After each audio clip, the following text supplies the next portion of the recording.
Let's welcome President and Executive Editor for the Daily Signal, Rob Bluey. Rob, let's go back, if you will, to this court case where Leticia James basically has had her hand slapped and said and told, "Are you out of your mind?"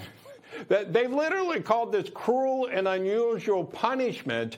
That's how big the penalty was against Donald Trump.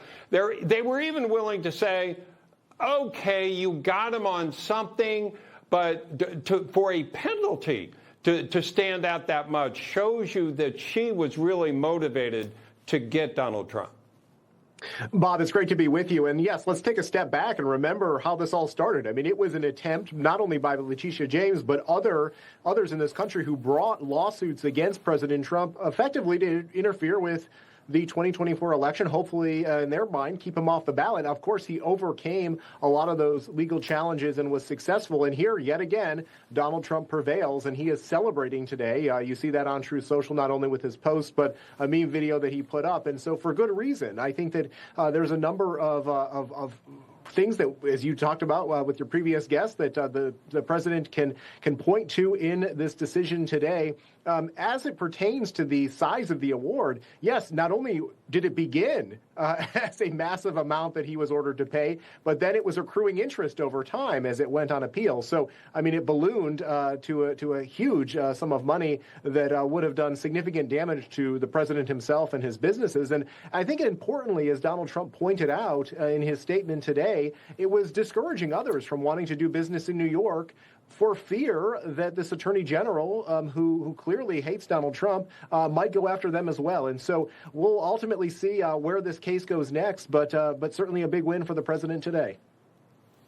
Yeah, you know, an interesting thing to me, Rob, is Donald Trump, a billionaire, successful politician, whether he likes to admit that or not. I never really like when he plays victim, because I feel like there are a lot of people that are not as well off in many ways. But when he was subject to what Leticia James was doing, and she was trying to put him under, because this is at a time he was having trouble getting that money together. A bank had to come, or an insurance company, guarantee the penalty. I mean, there were many things up in the air right then. And then you had, I don't know, but I throw in the Alvin Bragg thing, where he was trying to make something a felony that by definition should not have been. I still think that's up in the air as far as the conclusion. And he really, it did look like they were beating up on him. And I would argue it had a lot to do with them being put back in the White House. A lot of people took offense to that. They certainly did. I mean, it goes to the heart of Trump derangement syndrome. One other factor that you could add to your list there is the fact that he was confronted by judges who were clearly, it seemed, at least from my perspective, biased against him from the start, ruling whether it was the rulings on motions or, in the case of Judge Juan Marchand, the relationship of his daughter with prominent Democrats.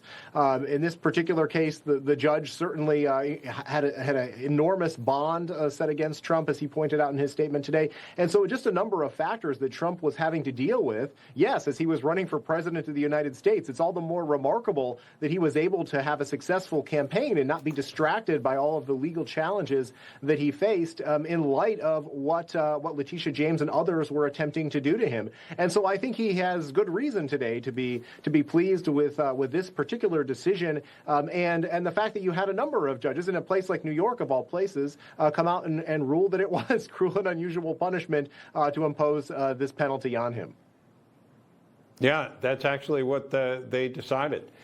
Let's talk about what's going on. Texas says that it's going to redistrict. California said, well, two can play at that game. And I think we would both agree it is kind of a political game that's going on.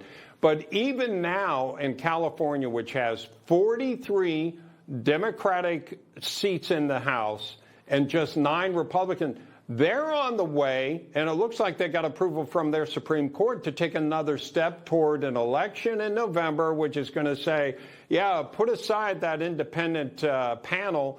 You can redistrict in California also. And I guess they're trying to play tit for tat there with Texas, and it looks like they took another step toward it.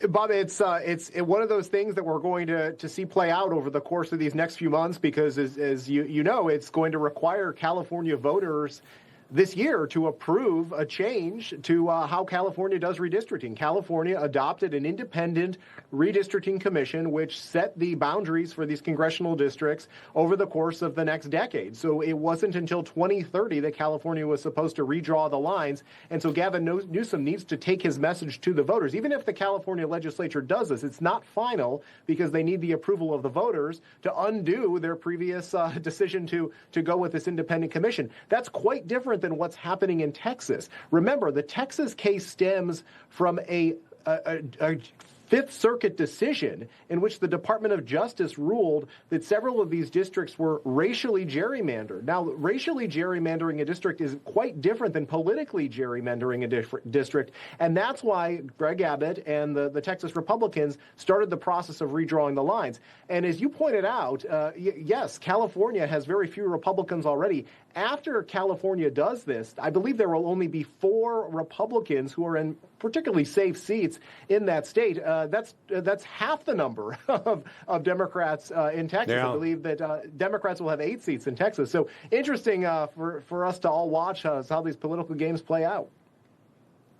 Yeah, it is interesting, and I think most people would agree the gerrymandering was not what the founders intended, but it's been played in Democratic states and it's played in Republican states, so here we are talking about it and covering it. Rob Bluey, thank you so much.